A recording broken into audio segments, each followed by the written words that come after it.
Bonjour à toutes et à tous, j'espère que vous avez passé une bonne semaine. On commence tranquillement ce week-end avec les quotidiens français. L'équipe nous partage une très belle une qui met en avant le PSG. Si le leader de Ligue 1 remporte son match à domicile contre le Havre ce soir, il sera sacré champion. Ce sera le 12e titre du club parisien, un objectif important à atteindre avant la demi-finale aller de la Ligue des Champions contre le Borussia Dortmund dans 4 jours. Les Parisiens pourront se consacrer à 100% sur cette compétition, sans oublier la finale de Coupe de France un peu plus tard. Le Parisien de son côté loue les bienfaits de la méthode Luis Enrique, qui a su préserver tout au long de la saison le mental et le physique de ses joueurs pour qu'ils soient toujours performants au bon moment.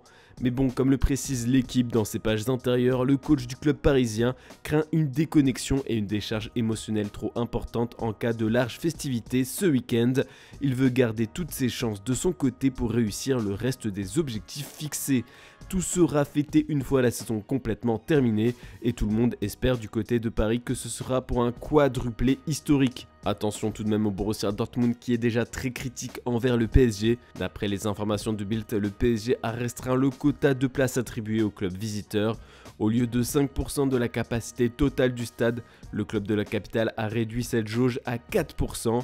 Il invoque surtout des raisons de sécurité. Cette limitation représente tout de même 500 billets de moins destinés aux fans allemands. L'actuel 5e de Bundesliga se réserve le droit de porter plainte auprès de l'UEFA si aucun accord n'a été trouvé pour corriger ça. Bon, on va parler un peu de la Ligue 1 tout de même. En ouverture de la 31e journée, un match qu'il ne fallait pas perdre s'est joué entre Montpellier et Nantes. Finalement, personne n'a perdu le choc qui s'est terminé sur le score d'un partout, mais Canaries et Héraultais peuvent nourrir certains regrets.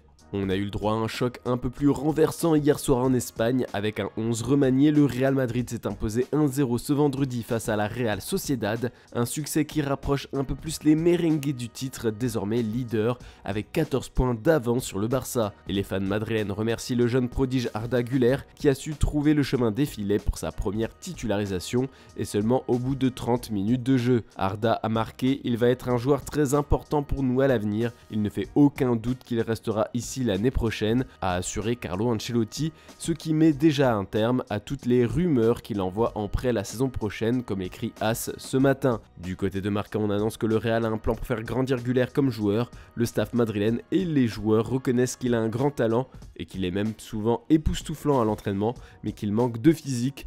L'ailier turc a admis après le match qu'il avait travaillé dur pour gagner en force, mais aussi en confiance. Du côté de la presse catalane, on a plus le droit à une analyse du prochain mercato du FC Barcelone. Le Barça a lancé l'opération pivot comme le placarde le journal Mundo Deportivo. Les dirigeants blaugrana veulent renforcer le milieu de terrain en priorité, mais ils ne savent pas encore le budget précis qu'ils pourront dépenser dans ce recrutement. Par conséquent, ils ont établi une shortlist avec des profils semblables, mais avec des coûts bien différents. On passe de Guido Rodriguez du Betis, qui pourrait être enrôlé pour quasiment 0 €, à Joshua Kimmich, qui a une valeur inestimable.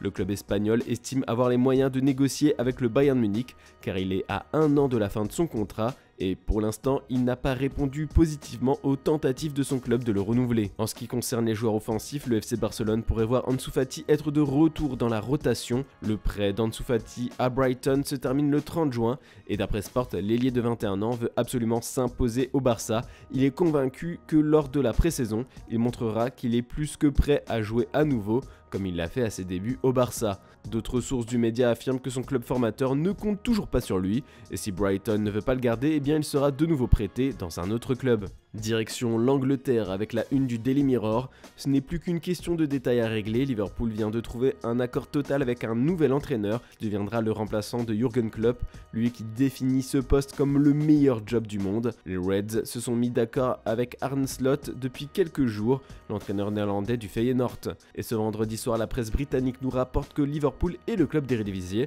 sont mis d'accord pour qu'Arne Slot devienne le successeur de Jürgen Klopp à Anfield. Pour l'enrôler, Liverpool a payé un montant entre 10 et 15 millions d'euros puisqu'il était sous contrat avec la formation néerlandaise jusqu'au 30 juin 2026. Et chez les Gunners, on fait appel aux Avengers pour remporter la Première Ligue, enfin à un seul héros, Arsène Wenger. Comme le révèlent divers tabloïds anglais dont The Sun, Mikel Arteta a fait appel au patron des Invincibles pour qu'il lui donne des conseils. Le coach espagnol estime que le manager français qui a réussi à porter le club jusqu'au sommet il y a 20 ans peut lui donner les clés pour réussir le sprint final. On termine ce tour d'Europe en Italie, la Gazzetta dello Sport met en avant sur sa une la question du coaching à Milan, indiquant Julen Lopetegui comme le profil actuellement le plus proche du banc des Rossoneri. Entraîneur expert et à l'écoute avec le club, c'est ainsi qu'il a convaincu Cardinal et a distancé ses rivaux, peut-on lire dans le journal au papier rose. D'ailleurs de son côté, le Corriere dello Sport met face à face Allegri et Pioli, qui pourraient respectivement dire au revoir à la Juventus et à Milan à la fin de la saison. On devrait avoir le droit ce week-end au dernier Juve Milan avec ses deux coachs. Et comme l'écrit Tuttosport, un homme va regarder attentivement ce choc pour la deuxième place, Thiago Motta. Le coach italien est pressenti pour prendre les rênes d'une des deux équipes.